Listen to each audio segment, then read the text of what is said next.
Growing up in Rio Grande do Sul, that he would manage both Grêmio and Inter. Yes. Gives you an idea of the respect that he has. And on the Argentine side, Lionel Scaloni, the 40-year-old, and gives you an idea, came up around the same time as Lionel Messi out of Newell's Old Boys. But while Scaloni joined Newell's as a pro around that same year, Lionel Messi was moving on to Barcelona to join La Masia and start his legendary career. Would not be surprised if part of the decision behind Scaloni stepping in as the interim boss was to try and keep those ties to Messi open. He's been joined by Pablo Aimar and Walter Samuel, two of the legends of Argentina's past, as they work on their future. The Albiceleste from right to left. Live from the King Abdullah Sports City Stadium. Again, 89 degrees, 62% humidity, and light winds from the north to try and cool things off. The five-time world champions wearing the canary yellow and blue, defending the goal to the left, and Felipe Luis with a nice bit of trickery. Jose Hernandez, Pablo Marinho on our Spanish language side. Phil Shane alongside George D. Metellus. Glad you could join us here as we are geared for battle. And as I mentioned, the fans already making a lot of noise when Argentina and Brazil go toe-to-toe. Always seems you're maybe one touch away from greatness. We've already seen a couple of great touches early on in this match. Neymar with a smooth touch, Felipe Luis with a great little touch to get himself into a little bit of space. Both of these teams have magnificent footballers who are brilliant with the ball at their feet. And you mentioned the assistant coaches for Argentina. Pablo Aimar, a great attacking player going forward. Walter Samuel, a legendary defender for Inter. So you have a couple of experienced players on the bench for Argentina that can help figure some things out in attack and also help with the brain trust in terms of tightening the Argentine defense. And Lionel Scaloni might be actually, this match could determine if he gets the job permanently. He is an interim manager. There isn't, don't know who's going to be the man in charge permanently. So maybe Scaloni, this is a chance for him to win the job. You know what? Beat Brazil. It's nice on the resume. Absolutely. Stripped away far side by the near debutant Renzo Saravia. The Racing right back picking Neymar's pocket. Saravia is going to be very key in this match. Obviously, with Neymar on that left side of the Brazilian attack, the right side of the Argentine defense. If he can do his best and make sure Neymar doesn't have that much influence, if he can find a way to neutralize Neymar, which is almost impossible, and just keep Neymar in front of him, that will help the Argentine defense out a lot, because it's a very slow center back duo of Otamendi and Petzela. Only his second match for Brazil. His first against Guatemala in a 3-0 for Argentina. His first against Guatemala last September. 3-0 victory. This will be a little bit stiffer test. Yes. I think the Brazil under-20s would be a stiffer test than in Guatemala, but still, you got to get that international experience, and he's getting it. Otamendi returns alongside Petzela, the two big men. See also, again, the intriguing positioning. And the fact that this is a friendly against a respected foe, giving both managers the chance to shake things up a bit. Paredes and Batalla, which one is going to stay back? Does Paredes push up? What does that do for Dybala? Does he play alongside Lo Celso or opposite Correa? Is Icardi going to be the lone man up front, or does Dybala keep him company? So many questions for Argentina. And again, for Brazil, very similar. Gabriel Jesus and Roberto Firmino on the field at the same time. Yeah. Firmino, he's the center forward. And they're putting Gabi Jesus out wide on the right. That is unusual, because basically during the World Cup, it was Firmino who was substituting for Gabi Jesus at the center forward role. Now they're putting them both together. So that's something to watch, how those two work together. But Gabi Jesus out wide is unusual. Under pressure, Neymar gets flipped into touch, and the whistle blows. It'll be a free kick for Brazil. Then you have Philippe Coutinho, who tends to play up front, except when Neymar's around. And when he does, Arthur tends to slot into the midfield. Now all three of them are out on the field at the same time. And it looks as though Arthur playing back alongside Casemiro. So maybe a bit of a 4-2-4. Yeah. Going back to Brazil's Pelé-like roots. And the big thing for Brazil, if they're going to play, if that's how it's going to morph, then they have to, first of all, they have to get the ball out of the defensive third here and maintain the possession. We saw Argentina with a little bit of possession. Neymar in the space, but also he has to play with his teammates here. Out wide, Danilo gets the start here today. There's Gabriel Jesus running into Nicolas Tagliafico. The Ajax left back has been even wearing the captain's armband, but today passing that responsibility off. Felix Quick calls the foul as Neymar taken down in the midfield, and Paredes getting a talking to. Yeah, he definitely clipped Neymar there. That's part of the rivalry. Getting physical. See Neymar dropping back, obviously because of who he is. He has that liberty to go where he wants to go on the pitch. And it's looking like Argentina right now, they have to foul him in order to stop him, but Neymar just 26, his 94th cap, which moves him in to a 10th place tie with Gilmar dos Santos, ex Timao and Santos, back with 3 World Cups, and at least for a while the best goalkeeper Brazil had ever produced. Alisson and Ederson trying to put that in the past as well. Perhaps even more historically, Neymar continuing his climb up the scoring charts as we look at Scaloni. Neymar now with 59 goals, just 3 back of Ronaldo, and 18 back of Pelé, and at 26, probably a lot of goals still to come. A push in the midfield. This time the foul going Batalha's way. Free kick in the center circle for the Albiceleste. And for Argentina, we've seen Brazil, Neymar getting a lot of touches. He's obviously going to be the one that the offense, the attack will flow through. For Argentina, who will that be? Of course, Argentina, they've had their fair share of great number 10s. No Messi, so expect them to, I would suspect, get Correa and Dybala more involved with touches out wide. Tagliafico, one touch, top of the 18, thied away, blasted low, charging in Lo Celso. Casemiro a little casual with the clearance, and Argentina almost makes him pay. And Giovanni Lo Celso, unmarked, able to get into a little bit of space. Good ball out wide. Otamendi able to find Tagliafico making that deep run. And Lo Celso, we've seen him bury these shots for Argentina and for PSG. He's on loan to Real Betis. He knows that he could have done better, but still good for Argentina going forward. They've been able to find that little bit of space in the middle. That's something that's got to tighten up. You wonder where Casemiro was on that play. Well, this is a bit of a concern. Of course, then again, in the modern game, maybe just giving the kit manufacturers a little more TV time. But keep an eye on Neymar, because if he does go down, that's a big blow, not just for Brazil, but for PSG. This is a friendly in this international window, but this is also a great test for both sides. Looking ahead to next year's Copa America, Chile have won 2 in a row if you count the Centenario, and Brazil as hosts, well, you know, they're going to want to try and lay claim to that South American title.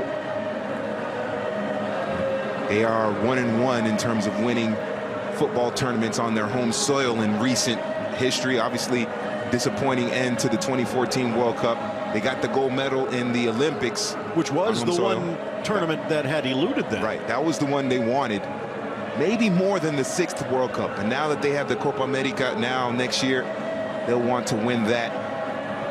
kind of secure their place as the best team in South America. Chile obviously has that crown right now. But it would be disappointing for Brazil if they do not win the Copa America at home. Out wide on that far flank, Saravia. Playing with Racing, who under former Philadelphia Union and Fort Lauderdale striker midfielder Chacho Coudet topping the table in the Superliga right now, thanks to Saravia. And here he is again on the ball. Yeah, Lautaro Martinez is a ex-Racing as well over at Inter now. It seemed like when Sampaoli was the manager, every time Martinez played for Racing, he would score a hat-trick in front of Sampaoli. That certainly got his attention for the national team. So Racing and Independiente, always two clubs that were very underrated in terms of their development of players. Cunagüeros from Independiente, so Sergio Romero in goal today from Racing, a cradle of goalkeepers. Long ball forward looking for Icardi. Marquinhos tries to clear. Touched back, Correa scrambling, and back comes Arthur to sweep things away. Now on the break, Coutinho. Neymar slips it in. Firmino, again, deceptive. Not so much in his speed, but in his control. Certainly a key player for Liverpool when they made that run to the Champions League final last season. Casemiro stripped. Yeah, him and Sadio Mane, of course, Mohamed Salah as well. Roberto Firmino breaking onto the scene in terms of the attention he got on world football with German football with Hoffenheim. And he's turned it into a situation where now he's a regular call-up for Brazil. So again, it's one of those where he doesn't look imposing. It's not really until after the fact where you realize what role he plays, and sometimes that could be with a little flick, a little touch, and sometimes a run where he never touches the ball. Firmino, that complete forward, well, maybe everywhere but scoring. Just 8 goals in his 26, which is one area where Gabriel Jesus tops him. But Tite himself went and said that maybe, just maybe, he did not play Firmino enough, and if he had, it might have been a different ending to the World Cup for Brazil. Yeah, you mentioned he's not a prolific goal scorer. It wasn't at Hoffenheim. He has his good share of goals at Liverpool, but it's his presence on the pitch, what he does, his movement off the ball, his ability to connect and make those right passes. And as you said, even when he's not involved in the play, his positioning just helps the team look more dangerous in attack. Roberto Firmino, those are the kind of players where the numbers don't prove how valuable he is. And I know for a lot of Brazil fans, they were screaming for Firmino after Gabi Jesus just wasn't that effective in the World Cup. Let's see if in 2019 at the Copa America that makes a difference if he plays Firmino more. I'm sure Chichi, who's a very intelligent coach, is going to make that adjustment. Nodded down, intercepted before Coutinho could bring it in. Cleared back to the 34-year-old João Miranda. You kind of sense that Copa is going to be his swan song. A late bloomer, but already up to over 50 caps.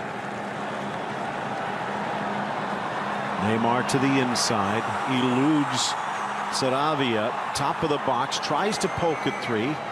Otamendi with the touch.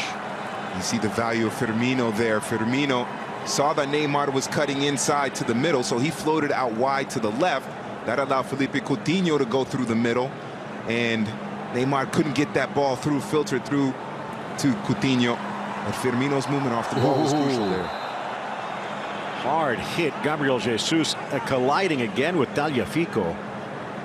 Well, Tagliafico, the message is sent. That's the second time he's had a pretty physical tackle or encounter with Gabi Jesus out there on the left. Maybe Neymar with a crew cut gets away with that, because it wasn't much more than a hair if it was offside. Very close.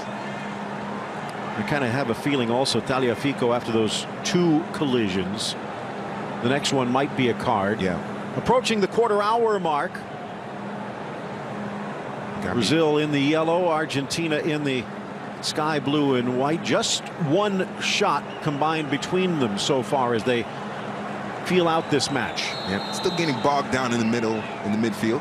Neymar across the 6, touched away just before Marquinhos, and it was Icardi doing the defensive work. Mauro Icardi is a player that a lot of Argentine fans have been wanting for a while.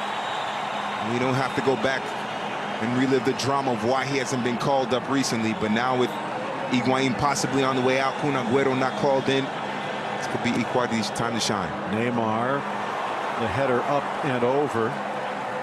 Looked like Miranda may be getting the touch.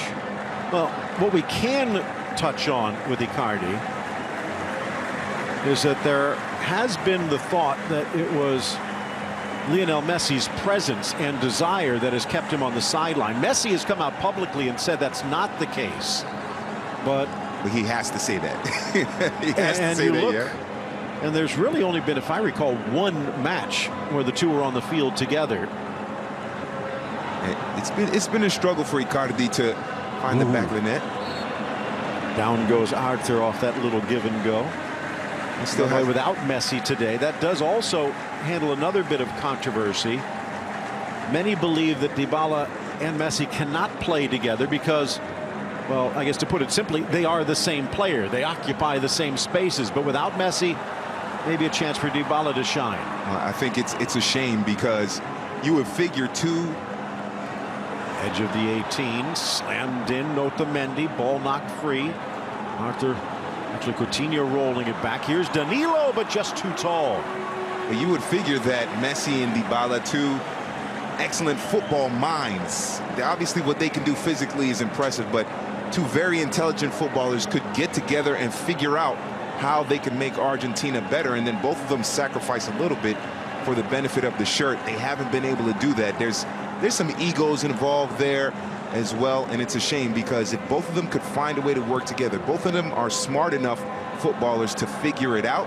If they could both just work it out and figure out how to play together, I mean, they could make Argentina unstoppable. Messi and Dybala, it would be amazing. Maybe they still have time to figure it out and iron out if they have any differences, but I think those of us that are football fans, we're being robbed of two great players playing together and some beautiful football that they could generate. And Jorge Sampaoli never really had the chance to work that through, jumping in midstream. Yeah. You kind of wonder what would have happened if he would have had a full cycle, but was not meant to be. And for whatever import it might have, notice Dybala actually going all the way over to the left here today. As you pointed out, Correa a lot more comfortable on that right side. And maybe a little bit of matching up as well. Almost looks like a 4-2-4 from Argentina. Flipped with the outside of the boot. Trivela out wide for Gabriel Jesus. Argentina handles it well. Now Batalla. Tagliafico right now one-on-one against Gabi Jesus, and he is controlling and dominating that matchup. Nice run, Lo Celso. Miranda over, poked forward with backspin in the area. Casemiro with what looked to be a push. Down goes Correa. Felix Brick with a good view says no penalty. That one is close. It looked like Casemiro may have extended that right arm and pushed Correa in the back to bring down the Atletico Madrid man. Little mini Madrid derby there between the Real midfielder and the Atleti attacker. I think Casemiro got away with one there. That looked like a penalty to me. Just enough. And again, it's just a friendly, so no video review. Down goes Neymar. Again, drawing the attention. But Paredes this time. Third time on the foul, and it will be the caution against the Zenit St. Petersburg midfielder. And Leandro Paredes from Roma came up with Boca Juniors a second time. He's got into it a little. It's stuck in there. The hip check, definitely a yellow card against Paredes. See, not at first. He definitely gets into the back of Correa there. Scaloni not impressed with the call. Here, as you can see, Gabriel Jesus already losing the ball against Tagliafico, who just prevents him from getting there. Yeah. So not much to it, but again, Tagliafico with a couple of hard hits early, tempting fate just at the edge of the area. And that particular play was good defending by Tagliafico. Danilo holds Firmino across, but carries past Neymar, and a bit of a breather for Correa. Sarabia. See, that's Firmino right there. You see, he timed his run perfectly. and got the ball through from Danilo. Gabi Jesus wasn't making those type of runs for Brazil. Given away, Felipe Luis, early ball in for Firmino, second header, grabbed by Alisson. Argentina doing a good job right now of just also getting the numbers back defensively. There were 3 Brazilian attackers in that play, and 5 Argentine defenders in the area. They're going to make up, if they have a pace disadvantage, that back line, they make up for it with getting the numbers back and making sure that they keep themselves organized defensively. Well done by Argentina's defense so far, especially Tagliafico, just keeping Gabi Jesus in front of him. Neymar dodging the blades on that far side. Coutinho forward for Firmino. Looked to be a push. Referee says no. Here's Paredes just pirouetting away. Dybala back. Danilo in. Scaloni calling for the foul, and Brick will blow the whistle. One thing about Dybala playing out wide on the left is that he's a predominantly left-footed player. That's his stronger foot, so get him blazing down the left side. He could send in the crosses, even cut back in, and then take shot with his right foot. So put him out there on the left side with his stronger left foot. Makes him a little more dangerous. You know, you saw the trophy before the match. If not, it's a beauty. The Super Classico, they are calling it, and well, of course, El Clasico, not that far away. Yep. A couple of players on the both respective squads that will be participating in that one, and the rest will probably be watching. Yep. In the Super Classico, well, this is a super matchup, arguably the best matchup out there in international football, even with Argentina in a downtrend. Lo Celso out wide. Saravia into Felipe Luis, brought down Correa, sliding in Dybala. Lo Celso maintains possession. Here's Paredes, the ex-Boca boy, into the center. Natalia. Now Pizzella out wide. Like Saravia for a few seconds. A few seconds earlier was wide open. Could have had an opportunity to run at Felipe Luis. They didn't cross the ball over to the right side quickly enough. As the ball comes to this near side bottom of the screen, you can see the imposing form of Tite, 57 years of age, and he is a force of nature. So much of it he does just with his presence. There's a lot of football intelligence there, but it's his leadership abilities that have carried him to 4 state crowns, 2 Brasileiraos, a Sud-America, and a Copa Libertadores, but not the World Cup, at least not yet. Also, Alisson under pressure, almost poked free. Marquinhos gets it out of danger. Alisson taking a little too much time. Put the ball at his feet, or at least when the ball rolls to him. This is a criticism of modern goalkeepers. Look at him take that touch away from the keeper. Maybe he's got, excuse me, away from Correa. Maybe just one time booted up. That had to be an inch away. Yep. Alisson just getting his foot there before Correa could poke it into the net. Now under pressure, Battaglia dispossessed. Firmino, Arthur, and they're going to bring this one back for a hold. Free kick for Brazil, about 40 yards out. You have to see Arthur and Felipe Coutinho. They have to be more aggressive. We need to see them get more touches between those two. They haven't really been very effective in this match. Neymar doing the heavy work in terms of bringing the ball up and trying to create something in attack. For me, Coutinho and Arthur are very good players going forward, creators. We need to see them have more of the ball for Brazil to look more dangerous. Line at the top of the 18, delivered back post just over Casemiro. Carries, but they're going to call the Real Madrid midfielder for a push, and a free kick for Argentina in their own box. Casemiro is one of the best holding midfielders, central midfielders in the game.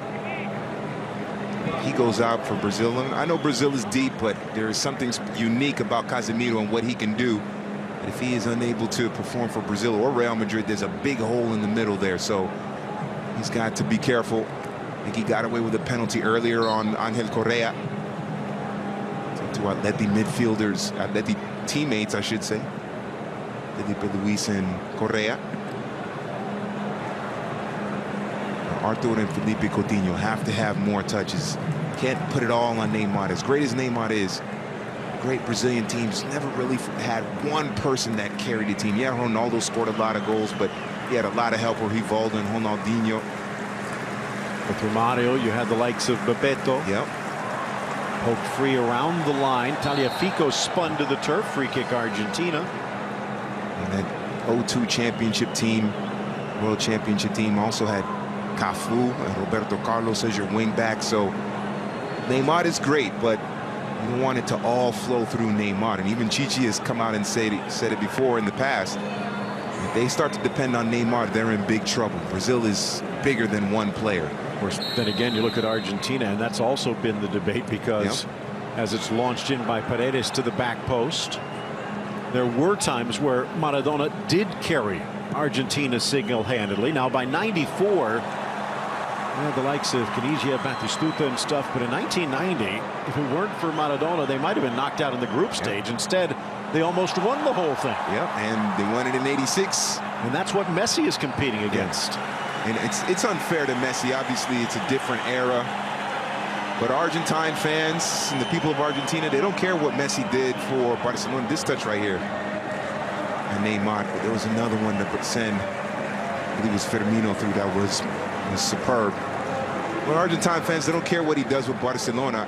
They care about what he does in that Albiceleste kit. Same thing with Maradona. He's a national hero, not because of what he did with Napoli, because of what he did for the national team. So Messi has still some work to do to completely win over the Argentine fans.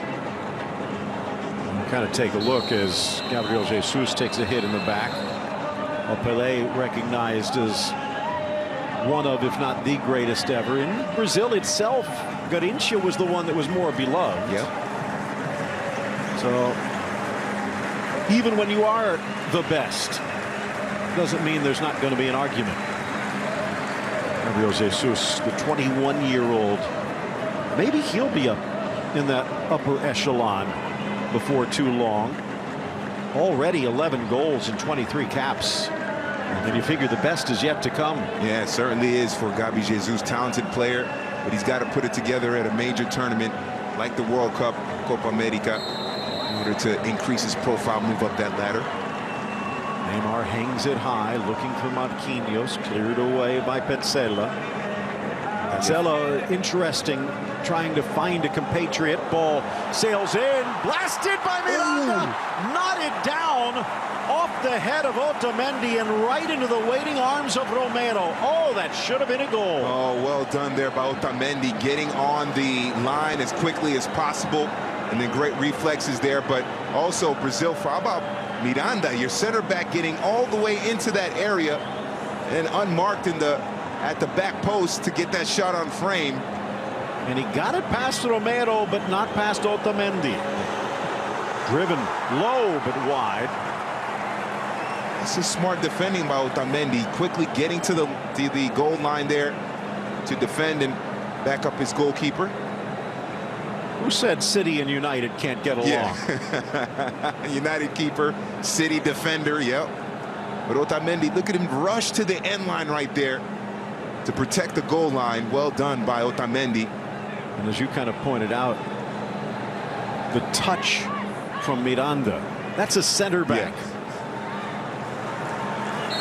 It's like like he draws the foul. It's like a hierarchy in Brazilian football when you're a kid growing up. The kids that have the better touch, they go to the top of the formation.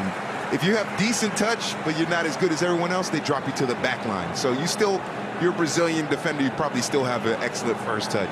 Scaloni talking with Marco Fritz, the fourth official here today. Not exactly sure what he's complaining about. Yeah. Maybe some of these fouls from distance, thinking Brazil being a bit chippy. At the moment, only 4 fouls against Brazil, 8 against Argentina. Here is Paulo Dybala. No Messi. Dybala with a talented left boot. He scored from this distance with Juve before. 30 yards out, near corner, just whistles wide. Alisson might have had it covered. And there's a reason why they call that man La Joya, because in these situations he can strike them. Look at, very close. I don't think Alisson would have been able to keep that out. That was a jewel kick. The breeze of the ball rippling the net, but on the wrong side of the post. These two teams are just loaded with talent, loaded with not just excellent players, but players that can put on a show, that make it fun to watch. Dybala for Argentina, Correa. I'm a big fan of Correa and what he can do. And then obviously with Brazil and Neymar, Coutinho, Gabi Jesus as well. I think that's another aspect of this rivalry that makes it so much fun, is that it's not just excellent footballers. These guys really can put on a show and make it fun to watch. Looks like because of the temperature, there will be the water break. So refreshment break in Jeddah. Temperature again hovering just under 90. You can see the sweat on Tite, and all he's doing is standing. Yeah. It was a smart decision by Brazil to keep him on after the disappointment of the World Cup. They probably should have beaten Belgium, although Belgium definitely deserved to win that game, but they were definitely the more attacking, aggressive side in that match against Belgium. Just, you could say, unlucky. Also, Belgium, as I mentioned, deserved to win it. It would have been a knee-jerk reaction to let him go. He's been the best Brazilian manager that the national team has had probably since Felipao, the 02 Felipao, not the 2014 Felipao, but the 02 Felipao that won the World Cup. So, well, Tite studied under Felipe Scolari, although, while he is a proponent of strong defense, maybe a bit more adventurous than the former Palmeiras boss. Absolutely, and with the national team, you can't be overly conservative or defensive. You have to give those players like Neymar and Coutinho, Firmino, you got to give them that space to express themselves in that uniquely brilliant Brazilian style. So he's intelligent enough to tweak his system and his philosophy to fit the team, and you can see his communication skills as well. I mean, he's become a beloved coach with the players. There's that press conference with Neymar in which he defended Neymar, and Neymar was so emotional he had to leave because of what Chichi said about him. So he has certainly brought the team together, and he's smart enough to know that he has to manage the emotions in the players as well as tweak his tactics. They are having fun in this stadium, the King Abdullah Sports City. That's what it's all about, enjoying 90 minutes of two of the greatest teams in the history of world football. You could coordinate the wave a little bit better, but still, as long as everybody's having a good time, that's the most important thing.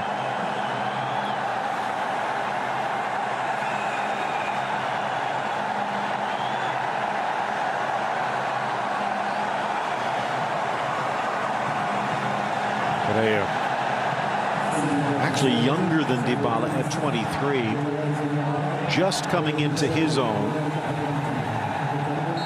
somewhat lost in the shadow of the likes of Antoine Griezmann, but he has been vital for Atletico and could be rather useful for Argentina.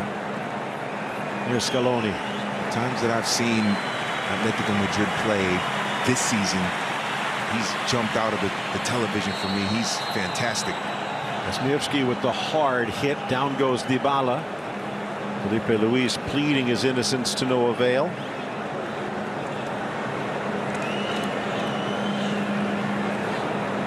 This is to be expected in the Brazil-Argentina match. We've seen Tagliafico take about 3 or 4 chops at Gabi Jesus. Neymar has gone down. Now Felipe Luis giving it to Dybala there.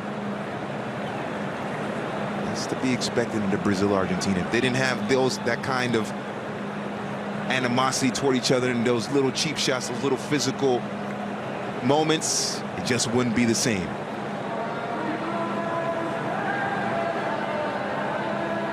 But it's hard for Argentina right now to generate anything up the middle. I know people will say that's where Messi could do his damage, but going out wide with Dybala and Correa might be the best maneuvers. Top of the 18, charging in. Lo Celso might have brought it down with his arm, but also trying to draw contact. Felix Brych lets them play. That came from a movement out wide. That's where Correa and Dybala, they're playing out wide. So that's where the strength is for Argentina in this attack, is out wide. Battaglia and Paredes, more of just midfielders that can link up the attack, link the midfield or the defense with the attack. Chelsea will have that liberty to go forward more than Paredes and Battaglia, but the strength of this Argentine attack is out wide with Dybala and Correa.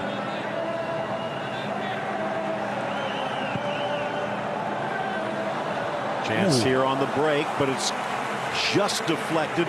A lot of pressure, a lot of eyes on Nico Otamendi to see if he still has it. As you pointed out, maybe not that fleet of foot, but his brain obviously in hyperdrive. Yeah, he's going to have to be very busy with that movement of Firmino. Of course, he has Battaglia and Paredes kind of helping him out in front of him in the midfield. Into the area, no chance for Coutinho.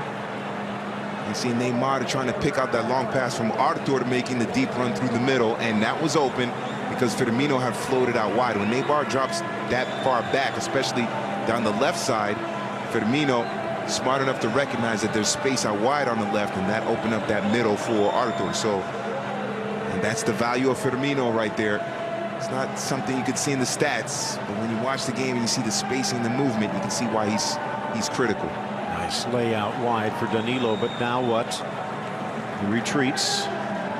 They call this stadium the Shining Jewel, and as you can see, holding up very well. A bit longer than some of the traditional stadiums, about 120 yards long, a little narrower as well, only about 72 yards wide. Maybe a bit more encouragement to be direct towards goal. Then again, knowing what Brazil could probably do in a phone box, I don't think they need much space. Yeah, I think that's actually part of the training for Brazilians. Well, we've seen what they can do in an airport. Oh yeah, yeah. One of the best commercials ever. Keeping the ball off the ground through the airport. Argentine's not too bad either. They could control the ball in a phone box as well. Maybe just not with the bossa nova. Yeah, with the tango probably like that. Final 8 minutes of this opening half, regulation winding to a close. Coutinho goes wide, uses Felipe Luis. Argentina building a barrier, and the pass off target looked like Firmino maybe just taking his eye off. Actually, it was Coutinho who saw the ball whistle past. Now Dybala. A gift. Looking for Tagliafico instead. It's right to Jesus. Now to Neymar. Tries to slot it across. Second effort. Parried away Otamendi. Oh, Neymar. He's got to give it to Firmino sooner. Drives it himself, but this one errant and a goal kick. Oh, it's a great interception of the pass there by Gabi Jesus, and he gets it out wide to Neymar. Firmino is coming into the box. If he lays it for Firmino, Firmino can one-time the shot. He had some space, even take an extra touch, maneuver around an Argentine defender, and then have an even better chance at goal. But Neymar held the ball a little bit too long there. If he just one-times it, he gets that touch and just leaves it for Firmino, who's coming in unmarked.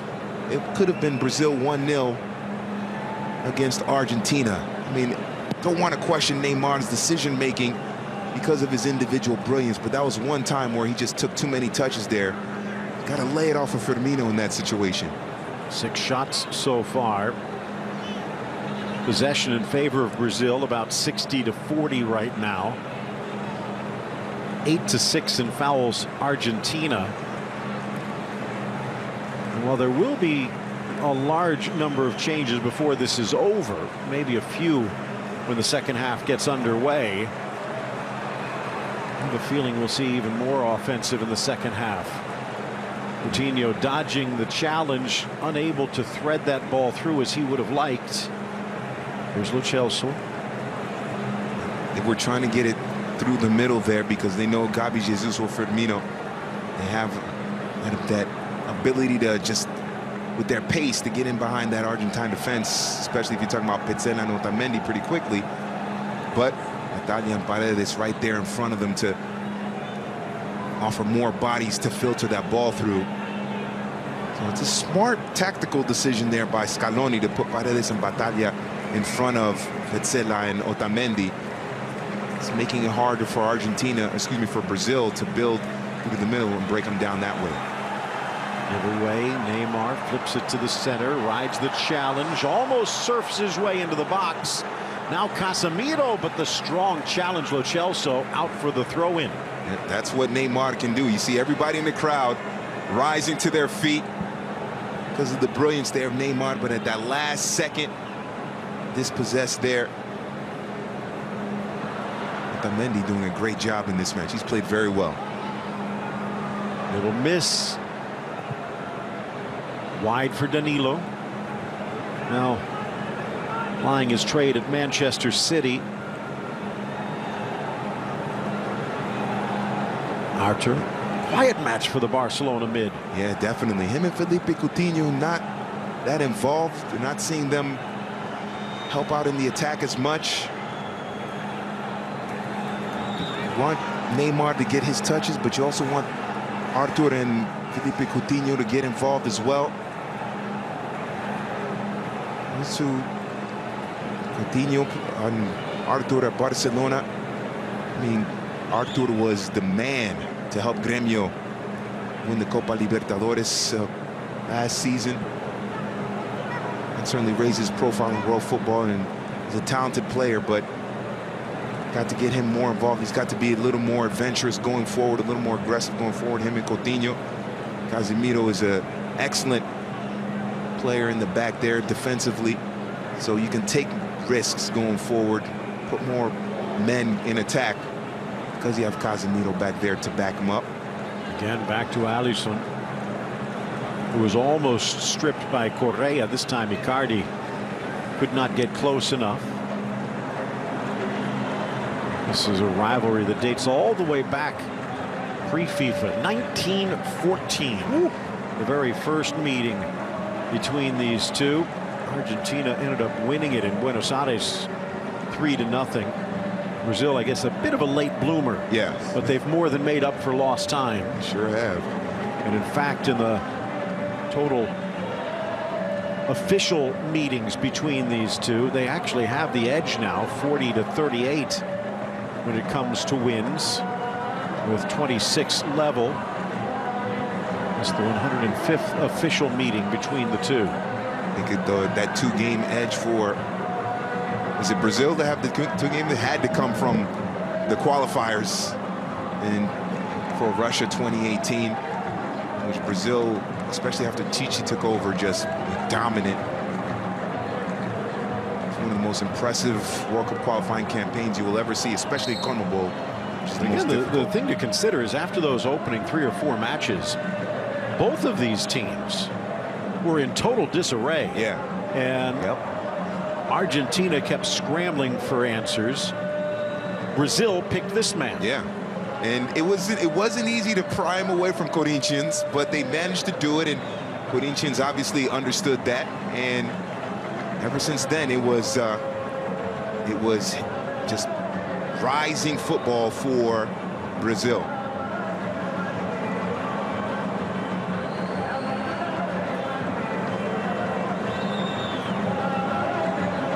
Sela for Otamendi. Penultimate minute of this opening half. Someone just tweet Dybala better than Neymar. I don't know about that. Don't talk to him about it. Oh, okay. Yeah, he said don't. He said if you disagree, we'll leave that one alone. Don't at me. Don't at me. Yes. 90 seconds back as the two teams looked all the world to be comfortable heading in at level terms at the break. Now, You'd figure Tite, more than Scaloni, might be tempted to leave some of his stars out a bit longer. He's actually going to be the man that has lessons to learn as the interim boss. Scaloni may be a little more considerate towards not overextending some of these players and spreading the joy around. We'll have to wait and see. Both of them with lots of talent on the bench. Here comes Neymar looking for a goal just before the break. Poked free. Sliding in Italia. Chipping it in Coutinho. Now it's Pizzella doing his best. Otamendi. Again, looking at the bench, you have the likes of Gio Simeone. Neymar with a back heel flick. Coutinho trying to caress it in. Hint of a handball. Was it on the chalk? It looks like they're going to say on the line for the penalty area. And Felix Brick is pointing. But is it to the spot or towards goal? And it looks like he's going to say just outside the area. Ooh, very inches close. Away. Yes, it was very close. I think Scaloni's argument is bang, bang, too close to really get out of the way. Let's take another look.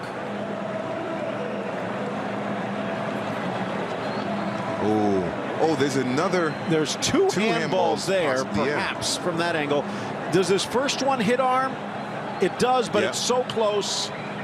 And you can't say that was intentional. Yeah.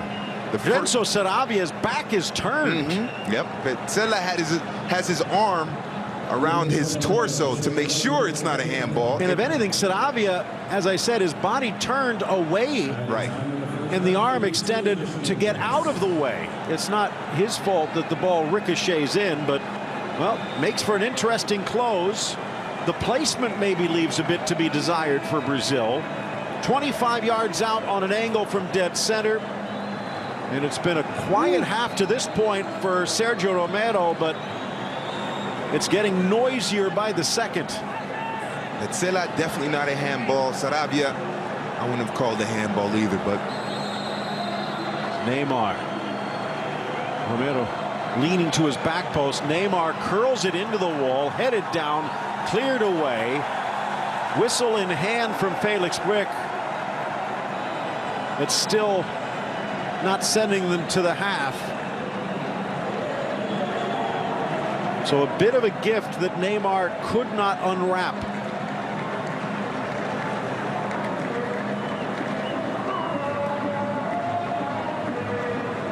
this is going to be very interesting to see what happens in terms of the changes, not only to personnel, but to the tactics that both Lionel Scaloni and Chichi will make in the second half.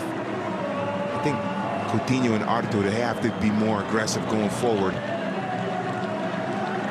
Create some opportunities, use their individual skill to break down the midfield of Argentina and try to get something going through the middle. And that will be the case. To the dressing rooms they go. Will it be Simeone or Lautaro Martinez for Argentina? Malcolm and Richarlison, along with the resurgent Lucas Moura, available for Brazil. Still plenty of firepower, but nothing catching flame just yet.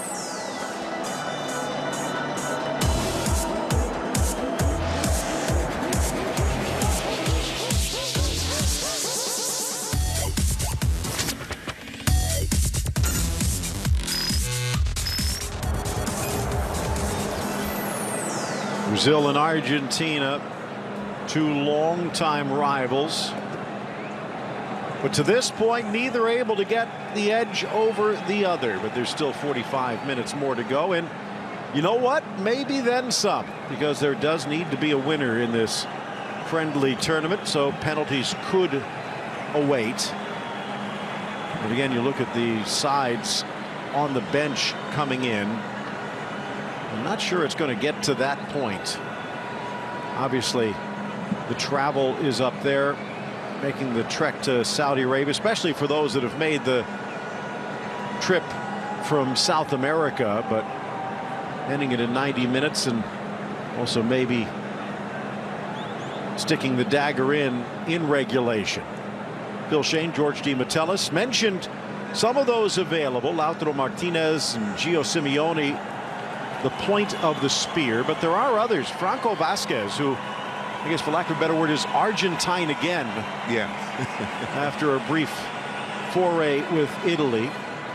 Eduardo Salvio also available. He can play pretty much anywhere on that right. You have Freds, the Manchester United midfielder, and Malcolm, the Barcelona winger, both of whom are looking to prove their worth, and the promising young midfielder Wallace from Hanover. So plenty still to come as the second half about ready to get underway.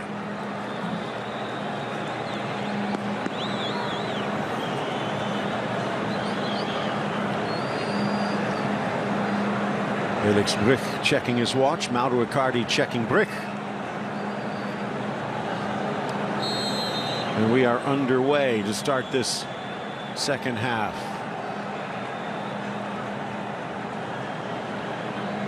Does not appear as though either side made any changes.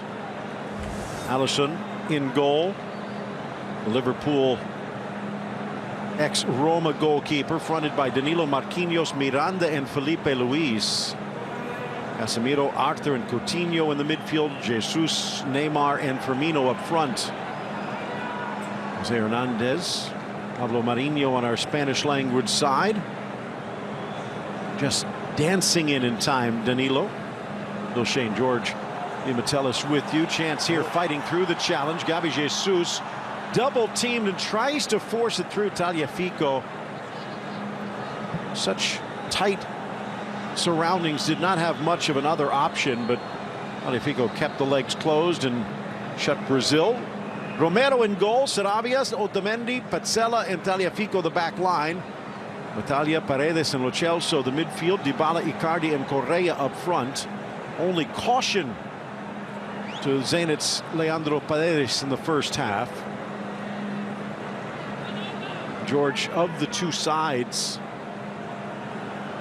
the fact that neither making a switch, does that surprise you on the nice touch from Lo Celso? No, it doesn't surprise me at all. I think you have to let these squads and these talented players get about 10-15 more minutes to figure out what they want to do here. I'm sure Chichi and Lionel Scaloni have said, all right, we want you to make these changes. We want these tactical tweaks as well. So you have to give it time to play out in the second half. So I'm not surprised that there aren't any changes at halftime. Well, it looks like that's about to change. On the sideline, Sarabia getting set to get this back in play. Chipped across, smashed down with the trailing run. Lo Celso, good cross by Correa, when Lo Celso could not get all of it. Yeah.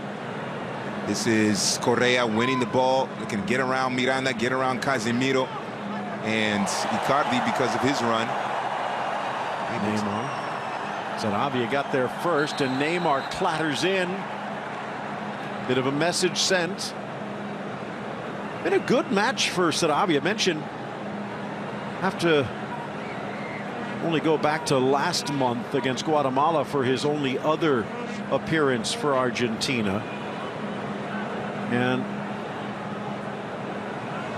that right back position is pretty much up for grabs. Gabriel Mercado has had it, but at 31 years of age, the Sevilla defender, who, by the way, scored the only goal back in June last season between these two down in Melbourne.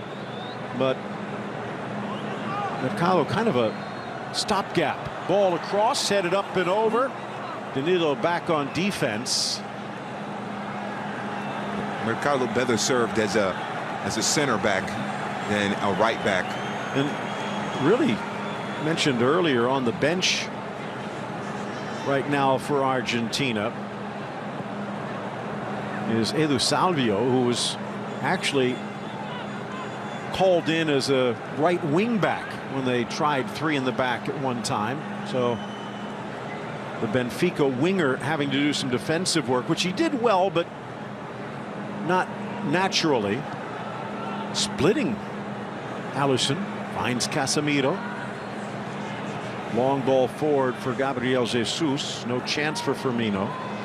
And so Marcos Rojo, I figure, might be in the mix in terms of the defenders. especially out wide on the right. I know that might not be his natural position out wide on the right, but we've seen him play out there before. Mauricio Bustos is here today as the potential backup. Of course, the former Dallas resident Ramiro Funes Mori now plying his trade at Villarreal after some time at Everton could step into the back line along with the youngster and yet to debut Juan Foyt, the 20-year-old now with Spurs.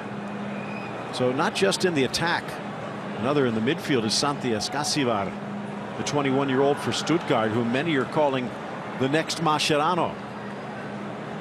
He can play and have the career Mascherano had. That midfield is locked down solid for a good 10-12 years. Tangle in the midfield. Lo Celso seems to be in some pain. See that little divot.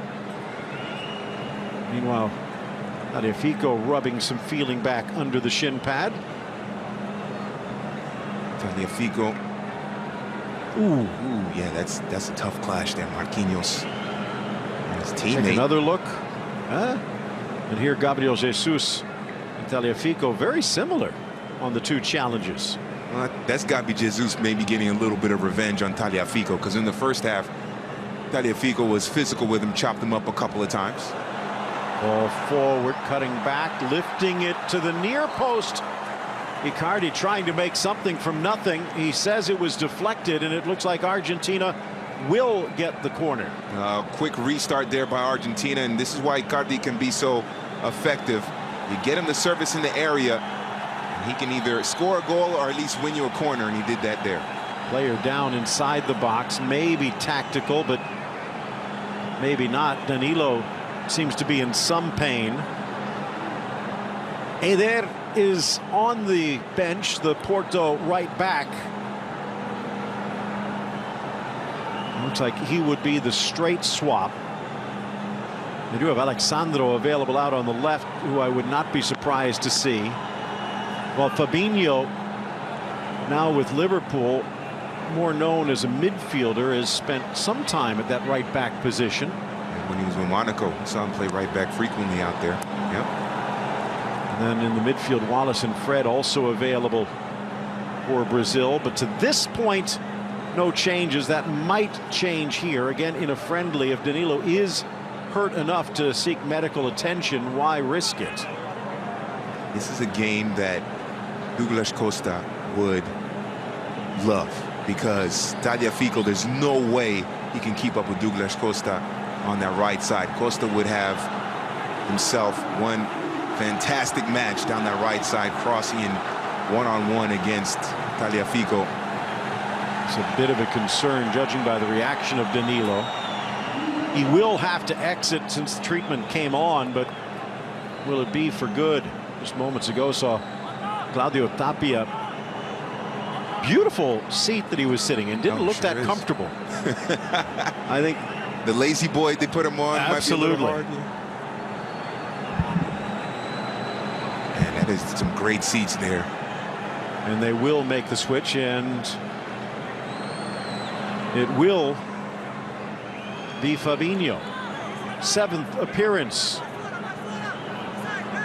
And Danilo limping gingerly. Outswinger towards the spot. Glances off the back of Petzela, and Allison scampers over. Take another look at this, because it didn't appear as though there was much contact when Danilo went down. Well, there he reaches in, and it's the ball that hits him, not the foot. And then it rolls over. And then as he is landing, you're right. So maybe a little twinge, just the ball tweaking the ankle, but then all of the weight comes down. Ooh, that looks painful.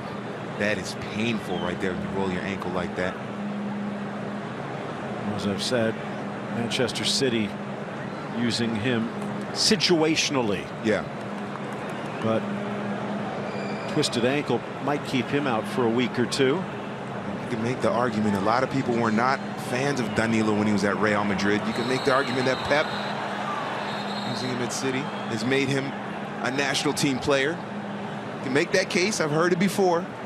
Leave it up to the people watching to make that decision. Correa making friends again. And I wonder if that one might have a little payback in the Atleti dressing room. Beat something like that. Poor ball from the Real mid. Arthur. Quieter role, not just for Arthur, but even Coutinho in the midfield. Yep. As much has gone, shall we say, coast to coast. Yep. It is un-Brazil-like to play the long balls and bypass players like Arthur and Coutinho. Just turned his body to shield it away, but then Lo Celso does him one better, and then Firmino returns the favor. Parried away, Sarabia in good position. Well, Brazil poking and probing, but unable to break through at the moment. Casemiro again. Neymar offside. Take another look. This was close. Maybe by a foot. How about that? Neymar always putting on a show, Neymar. Ronaldinho-like. Yeah. The last person I've seen do that was Cuauhtemoc Blanco. Pretty good at those espaldinas as well. Ronaldinho did everything great. He played off of his ear and would look cool. Miranda.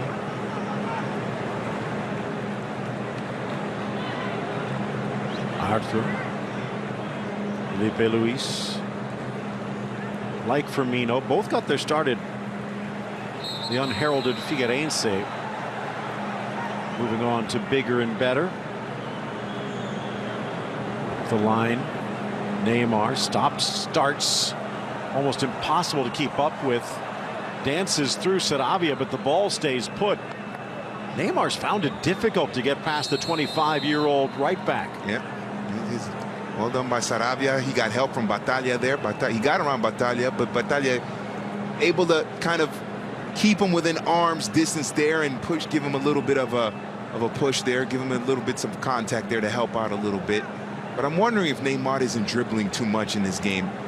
We've seen Arthur with very little touches, Coutinho with some few touches as well. I'm wondering if Neymar is just trying to do too much by himself, and there's so much other talent around him as well. I think there were a couple of occasions where if he passes the ball sooner, it would open up Brazil to be more dangerous in attack. I think there's too many situations he's dribbling too much. Nice from Icardi, dances around, but then again, in some ways, isn't that what makes him great? Yep. Trying to do things that others would not. But it can hurt the team in certain situations when he holds the ball too long, and then a teammate that's open is no longer open because he held the ball too long. So he's fabulous on the ball. He's impossible to dispossess, but sometimes the timing is off as well. I mean, the great number 10s in Brazilian history, all of them could dribble and hold the ball, but they also made those great passes at the right time to set up their teammates as well. And I haven't seen that from Neymar in this game. Well, it looks like as we hit the hour mark, there will be our first series of changes. And for Paulo Dybala, a quiet day, which is not good news for the little jewel. And Lautaro Martinez stepping in. That is one of the dangers.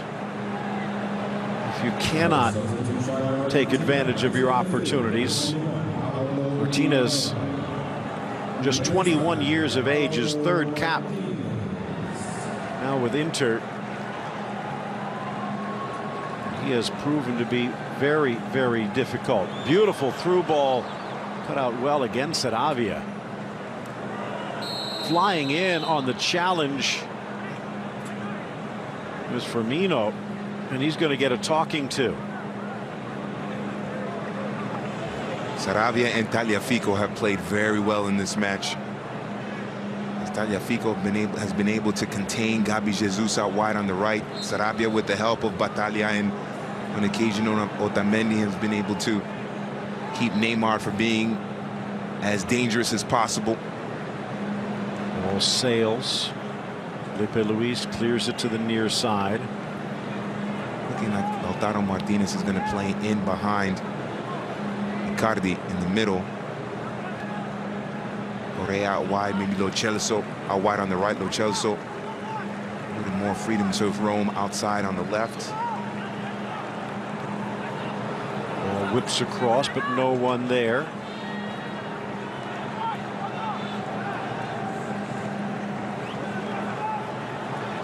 Blasted from distance. Ooh.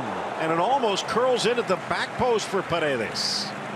Leandro Paredes found himself in an excellent position with some space. No one really closing down on him. Easily around Gabi Jesus, and then long-range effort. He scored his share of goals like that for Boca and for Roma. The shot escapes him. It's a tough break for Argentina.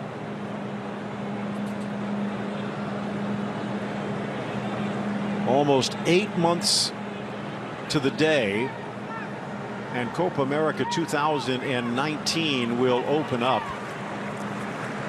They just announced last month the stadiums, and São Paulo's Morumbi will be the site of the opener. Home of São Paulo Futebol Clube. Ball slips through, chance for Martinez. Good ball. Icardi lifts it around. Lo Celso, back post. Marquinhos stays in position. No one takes the shot. And Miranda, when that ball bursted through and Martinez got into the area, Miranda turned around and he pointed at Icardi, telling Fabinho to go mark Icardi. He knows him from his day together at Inter. Blasted off Miranda. Correa bursts into the box, chips it across. Icardi challenges Marquinhos again. Now on the side volley. Lo Celso, he's been the danger man offensively, but Brazil keeping him away from goal. Certainly has been the most likely to score a goal for Argentina in this match is Giovanni Lo Celso. By the way, the Copa America will end July 7th at the legendary Maracanã. And you know what? This might be the final. Ooh. Slips through for Neymar. Rattles around, well defended. Otamendi again. And it trickles back to Alisson. Well done once again, Otamendi. And you have to say, if this scoreline holds up, at least after the 90 minutes, then Otamendi's put in a man-of-the-match performance. He's been excellent in the back. I thought it would be a point of weakness that Brazil could exploit, but hasn't been the case. Foul against Correa, and his insistence will earn him a caution. Now, I would say Sarabia would be up there as well. Now, yes, you were going to say. Sure. I was going to say, why is he complaining about a yellow card? He just pulled the man's shirt. It was obvious to the entire stadium.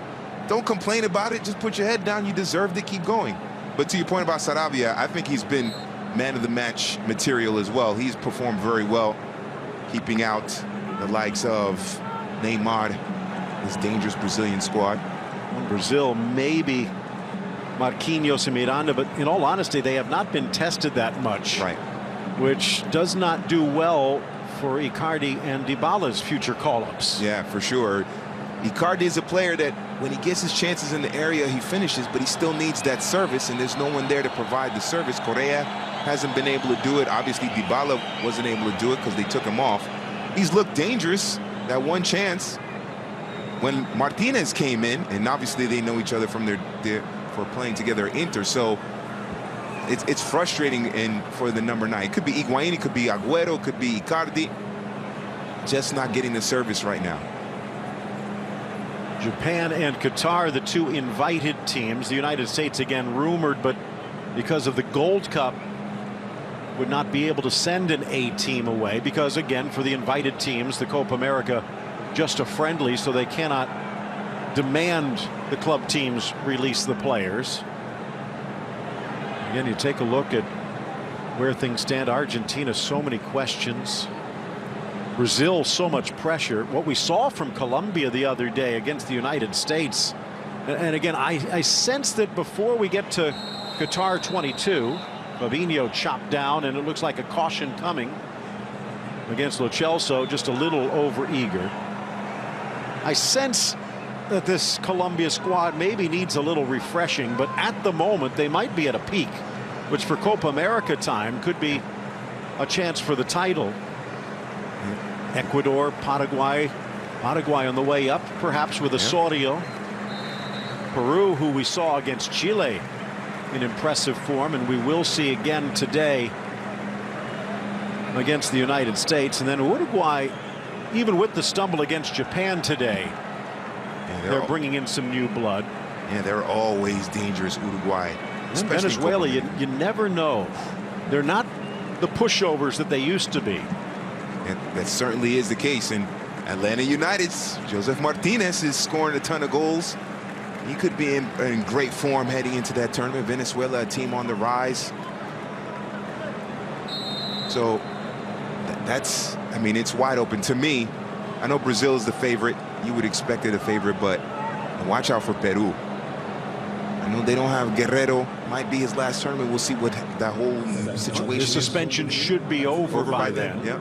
They do have Gareca for now. Yeah, that's the key right there. He's a great coach, obviously a fantastic manager. And I think Guerrero's been the leading goal scorer in the last 2 tournaments. So Neymar trying to free Sarabia, does, stops on the goal line, plays it back from the ground. Correa just got enough. And then coming out Paredes before he's pulled back. And Neymar looks like he's going to go in the book. But being consistent, if he calls the same thing against Correa. First caution against Brazil. Maybe not as much there, but from behind, so he has to make that move. Is that a penalty? And you know what? If there was VAR, I think Battaglia has just given Brazil the chance. Yeah, certainly has. He did not get any of the ball. He definitely makes contact with Coutinho. That looked like a penalty to me. Kind of intriguing, from absolutely nothing to now almost integral to the game. Video review.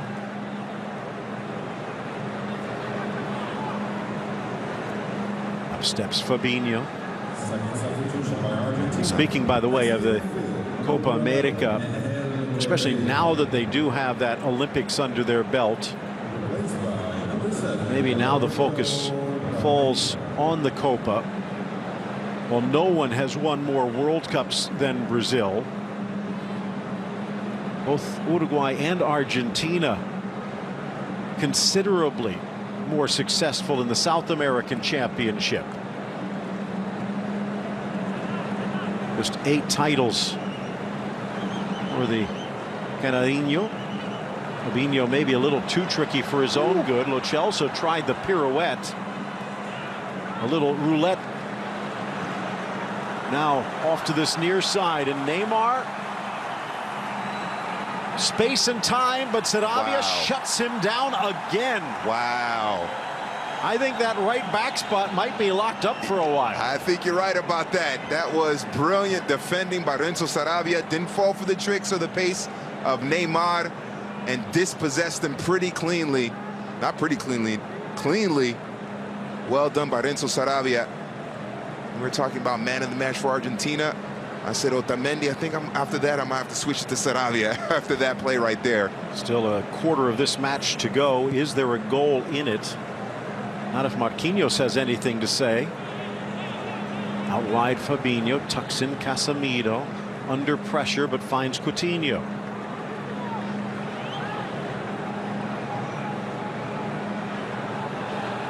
Again, Neymar with the extra gear. He's got something to prove. Hard hit Sarabia. The ball sails across. 2 misses on the back post, but they're going to bring this one back to the original challenge, and Neymar is hurt. Just been singing the praises of Sarabia, and then Neymar turns on the burst past Renzo Sarabia. And he needed to make that challenge there in order to.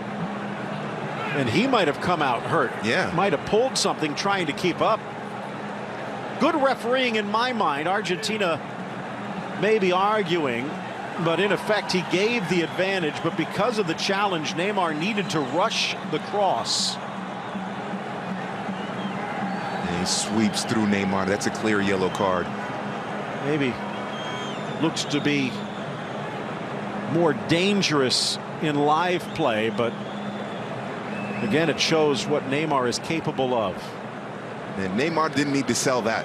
No. He didn't need to sell it. That was a clear yellow card on Sarabia. The first time in this match that Neymar has been able to win that one-on-one versus Sarabia. So Sarabia has played well, but Neymar, all he needs is that one chance, and he's going to run and destroy a defense.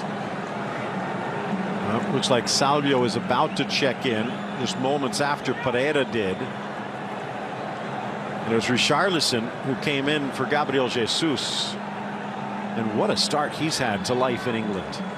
He certainly has been fantastic for Everton and for the Verde Amarillo. Yep, absolutely. Maybe he's the next number 9 if Gabi Jesus doesn't get his consistency.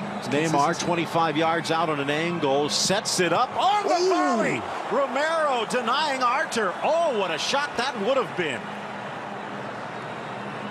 Great service by Neymar. And now, unmarked. Argentina, the tackle from Miranda, and that's going to come back.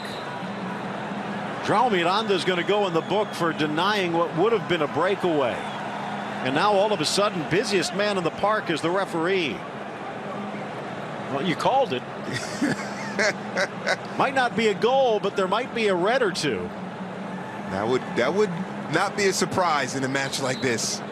It's a great ball by Neymar. That's definitely something they practiced on the training ground. Look at Arthur, that right-footed bending. Almost. And maybe that swerve helping Romero out a little bit, because it swerved basically right to Romero, but still great skill there by Arthur just to get it on frame. For Romero, hurt just prior to the World Cup, which again could have changed Argentina's fates. Was not exactly a tour de force from Willy Caballero. Yeah. But at the same point, we're taking a look at a goalkeeper who really has not been a starter for his team in 6 years.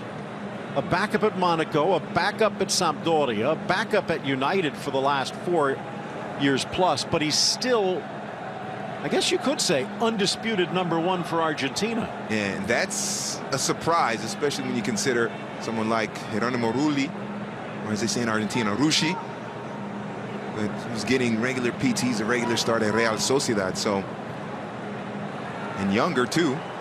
All sails, no chance for Firmino. Romero out quickly. But Romero has shown in certain situations, big game situations, that he can make crucial saves, so it's a comfort level for whoever the Argentine manager is.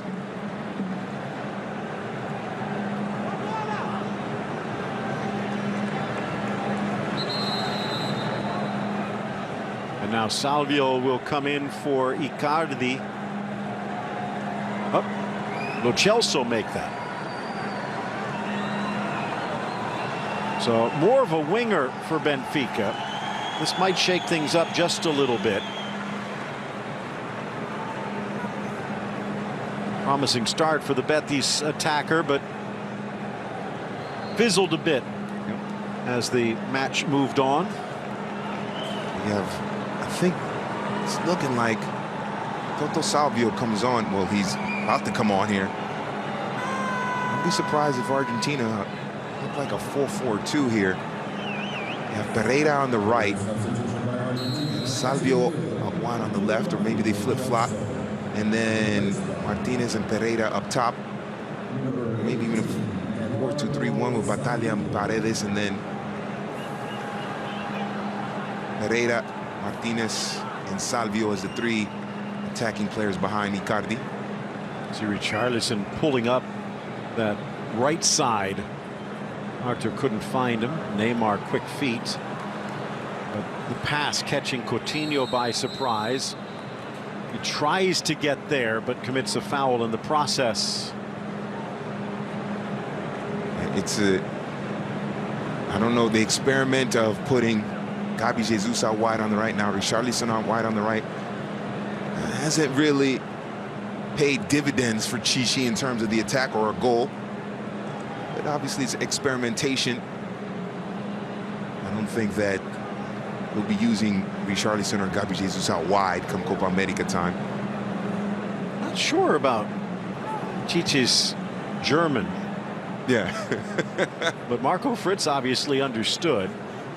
What if they might have been speaking English? Yeah, I know, because Chichi has spent a lot of time in the United States. His son, who's now one of his assistants, Mateus, a former star player at Carson Newman down in Division II. So would not put that past him. Isn't it compulsory in German schools to learn English as well, multiple languages? So, yeah. Actually, consider, you know what? From Rio Grande do Sul, he might have spoken German. Yeah, that's true. Yeah. Into the area, Neymar pulls it away, dispossessed. Salvio, the early touch, tries to get around Felipe Luis, and then forced to retreat. One touch into the middle from Saravia. Goes awry. Now a chance for Arthur. A little bit of space. Slots it into the middle. Slashing run Richarlison, but he cannot get around Tagliafico. Falls for Firmino. He stops. Firmino just can't get the shot away. So resilient defense from Argentina when it looked like they were about to collapse. And Neymar, maybe not much there, but just enough. And Lautaro Martinez whistled for the foul. Yeah, he clips Neymar from behind. Right there. Slight touch there. Again, it is an art to running in the wake. Just enough contact where you hope you don't get the call. Well done. That was a good through ball for Richarlison. And Firmino doing well to maintain the possession for Brazil. Another dangerous set-piece opportunity here for the Seleção. Sergio Romero, now 31 years of age, part of that Racing club before moving to Europe.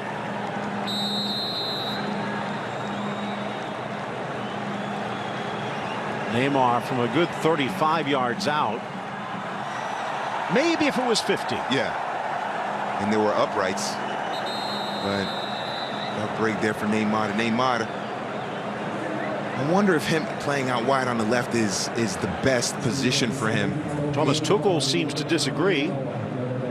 Yeah, even when he was at Barcelona, he was out wide on the left with Messi and Suarez. Although with those three, you basically just put them on the pitch and let them do their thing. Although both Tuchel and Tite have tried to give him a little more free rein to slot into the center as a creator. Maybe putting him there from the start might be better. I mean, traditionally, the Brazilian number 10s, you put them in the middle. Obviously, they're brilliant, so they'll make the right choices in terms of their movement off the ball into space. But maybe Neymar just seems a little bit too pinned on the left side. You want him all over the pitch, not just on one half of it. And maybe by his starting position, it cuts down a little bit of his space and effectiveness.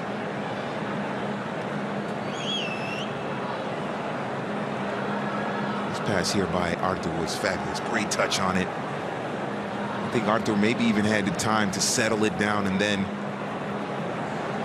pick where he wanted to go with the ball, but that was something they worked on the training ground. So that was what Arthur wanted. It certainly has been a cagey affair between these two. We've seen a ton of yellow cards, fouls, brilliant footwork from players from both sides. Now we're just waiting for that game-winning goal. And I think Lionel Scaloni knows that he has this is a job audition for him to become the permanent manager of Albicelestes. Next month, Mexico looms. Well, Brazil will be taking on Argentina.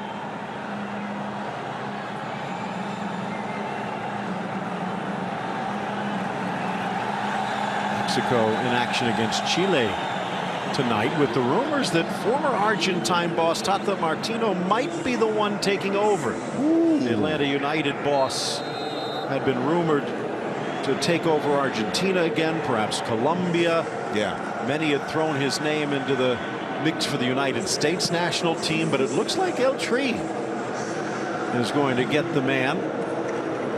If I were him, I wouldn't leave Atlanta. I think he's got a great situation in Atlanta. He might if he wins the MLS Cup, I can see why he You just like the night scene, though. Yeah, well, yeah. Atlanta has great night life, yeah, for sure. But it's a great setup for him over there in Atlanta. And I can understand if he wins the MLS Cup going to a 3, but if he doesn't, I would stay. Otamendi again, but it eludes Paredes into the area. Richarlison dances around Tagliafico. Richarlison only about 5'10", 5'11", but plays much bigger than that. I was going to say he looks like 6'3", just from this late bloomer, maybe. Late bloomer, yeah. But you mentioned 5'10", 5'11", but as you said, plays bigger than that.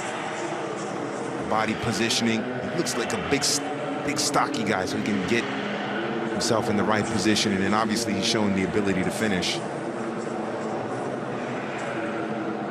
player that also needs some good service as well. Maybe not as much as Icardi, but both of them are lethal finishers when they get their chances. Free Salvio. Felipe Luis getting back in time. Of course, Salvio spending a bit of time with Atleti, but never quite able to connect. Reborn in Benfica. Neymar again just sucking in the defender to draw the foul.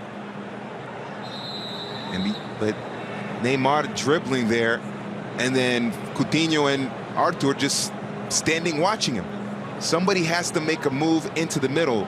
I mentioned that Neymar dribbling too much. Yes, I think there are certain situations where he dribbled too much, but if Arthur makes a run into that space and behind that second defensive line, he could get it to Arthur, and then they could link up with Richarlison. So Coutinho and Arthur haven't been as active going forward as I'm sure Brazil fans would have liked. Benfica's day is done. Marcos Acuna checking in. More of a winger for Sporting than a wing back. Although we have seen that in some of his prior responsibilities with the Albiceleste. Started at wing back, left back position against Iraq, so he's familiar with it. But as you said, more of a player that is better going forward as a winger than a wing back. Yeah.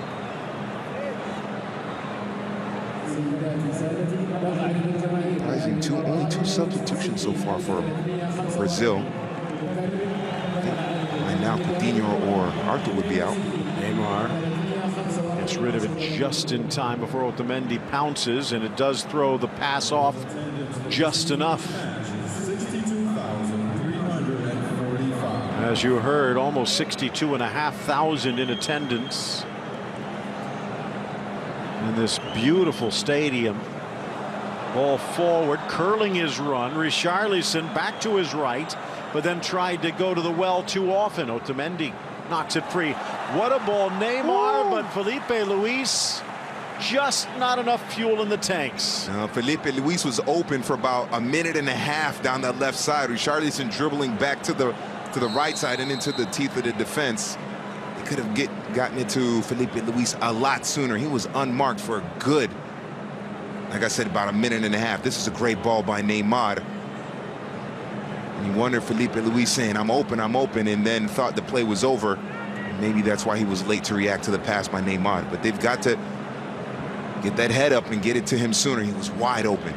Still two changes, including Franco Cervi, who scored the final goal against Iraq just a couple of days back. Maxi Mesa. So maybe still something left for Argentina with 7 minutes left. And as you said, for Chiche, 84th minute now, and he's only taken 2 players off. They are loaded with talent on the bench. I don't understand it. You have Lucas Moura, who is a player with pace that can run at the defense, not afraid to go one-on-one. If you want someone to replace a Coutinho or Arthur, you have a Renato Augusto, who is someone that Chichi trusted a lot in World Cup qualifying, and they played very well. And Wallace and Fred. Yeah, they called Lucas Moura back into the mix. Yep.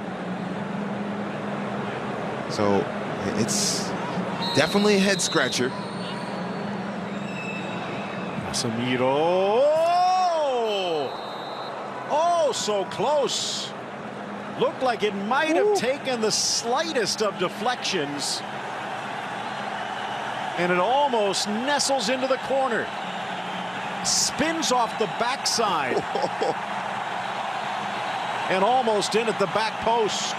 Oh, Romero was frozen. He was leaning to his right. That ball going to his left.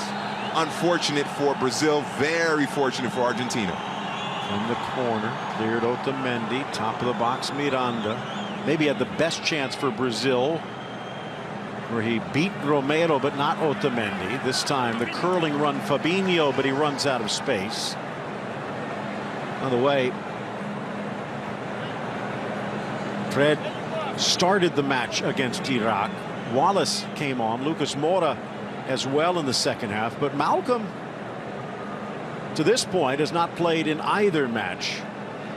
And they had also the backup right back to Danilo and Fabinho. Could conceivably put him in and move Fabinho to the midfield. So many options.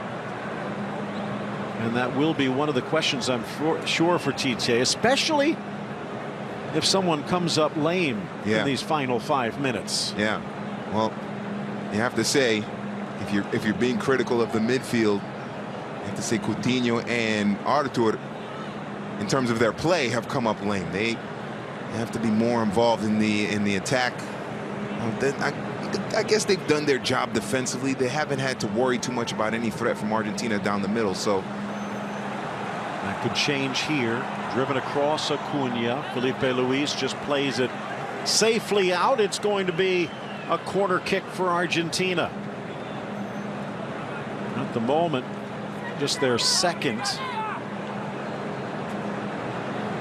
19 shots, but only 3 on goal. Possession increasing now, 63% Brazil, but the scoreboard is level. I wonder how much of that possession is on the feet of Neymar. And he hasn't been effective in this match. Neymar, when he's trying to run into the middle, he's surrounded by 4 or 5 people. And as great as Neymar is, to consistently beat 4 or 5 Argentine defenders is almost impossible. Paredes from the corner. Ball rattles around the penalty spot, cleared by Miranda. Well, Neymar with more touches than anyone. Another chance here, but flipped on, hangs in the air for Alisson, who uses his height to grab hold. 95 touches for Neymar.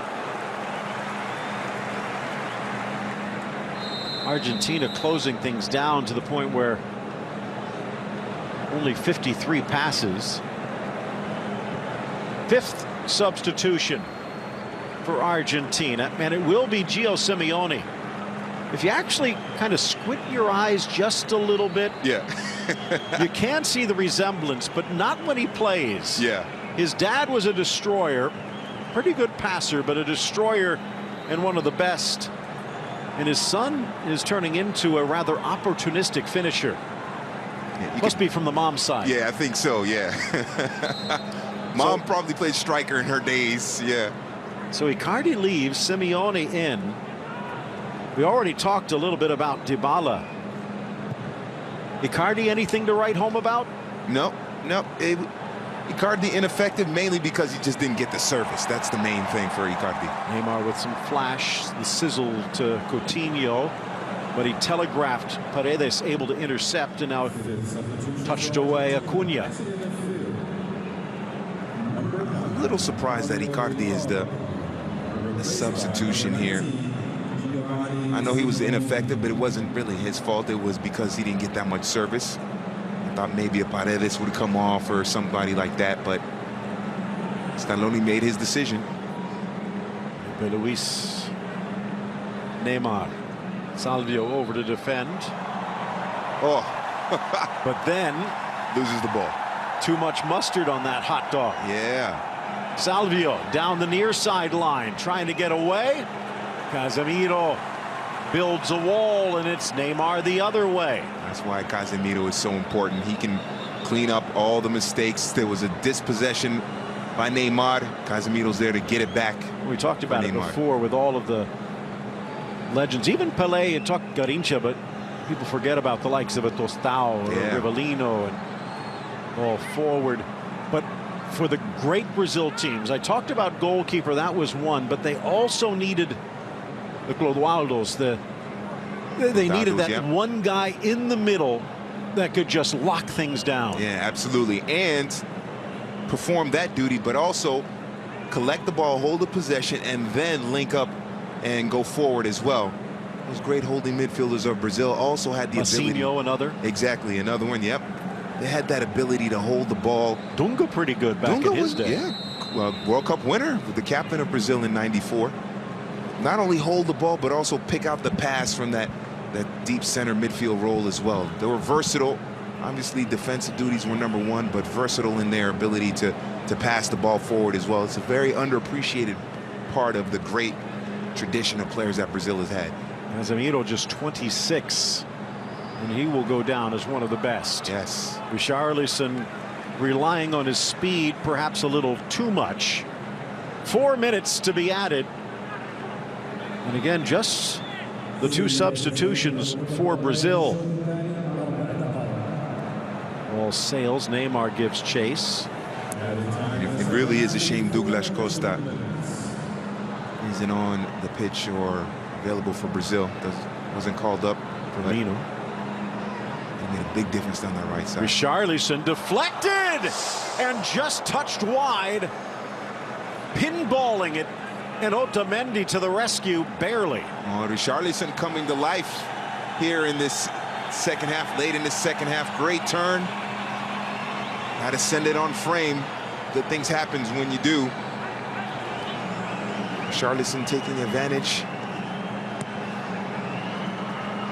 Sails high in the air. And at 6'3", Sergio Romero. His nickname in the family is Chico, because even at 6'3", he's the smallest of the brothers. The smallest one.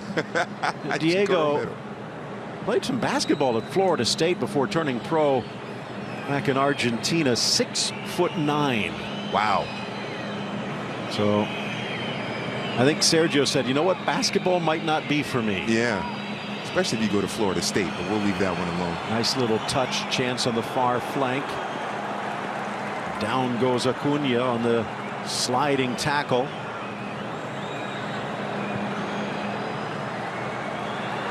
Near side Neymar. Things open up just a bit.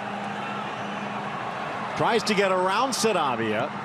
Blasts it in, and it rattles away off Petzela. Sarabia, an excellent job on Neymar. It was going to be tough for Neymar to get a service into the area. There's only one other attacking player joining him. 6 Argentine players dropping back, so spaces weren't there. From the corner, Neymar in, knotted down, and past Romero and João Miranda. 93rd minute. Better late than never. Well, Brazil needed a goal off of a set piece. João Miranda is someone who has that knack to do it. And it finally happened for Brazil. Been stifled at pretty much every angle in terms of run of play. But João Miranda, the Interman, comes through with the big goal off the header. Not the best marking by Argentina, but it doesn't matter to Brazil. They'll get the goal. And that right now is the game winner late in the second half. João Miranda showing why he is a trusted player. Look at, 3 players leave him unmarked. Romero, can't blame Romero for that one. Look at that, ball sails over 3 players and Miranda unmarked. How can that happen? Who is responsible for marking João Miranda? Simeone was there. Herrera was there as well. And it's got to be heartbreaking for Argentina. Talk about Miranda, and he was almost an afterthought. You think about how many Brazilians go around the globe, but it took him until 2009 before he got his first cap. And he had the likes of Luisao and Edmilson, even Roque Jr. was in the mix back then. The emerging Thiago Silva, David Luiz, tail end of Aldair, etc. Lucio, remember him? Yes. And Bayern Munich. Miranda had to bide his time, but partnered with Diego Godin and turned into one of the best tandems, and he was impossible to ignore forever. Yeah. Earlier in the match, I mentioned how Danilo at Real Madrid was not really highly regarded in terms of even being on the radar for the national team. Then he goes to Pep Guardiola and turns it around in City. You could say the same thing for Miranda in terms of the coaching of Diego Simeone and being next to Godin at Atletico Madrid. That certainly helped put Miranda on the radar for the national team. Just his third international goal for Miranda. And it will win this Super Classico against Argentina, bar a goal in the final seconds the other way. Yeah. Scored against Colombia back in 2016 and back in March against Russia. But here today against Argentina, one to remember. And remember, denied Otamendi's heroics in the first half, but he would not be denied here. Best attacking player for Brazil in this match in terms of dangerous goal-scoring opportunities. The most dangerous ones has been João Miranda. You mentioned it, denied by Otamendi in the first half, and then the goal here in the second half. Brazilian center backs, they have a knack for putting the ball over the line into the back of the net. Right? However means they do it. Marquinhos intercepted by Otamendi. Checking his watch is Felisbrick. There can't be much more time. And again for Tite, eventually putting in those two substitutes in the second half. But electing to go with kind of an Iron Man brigade. And that's going to do it. Final whistle.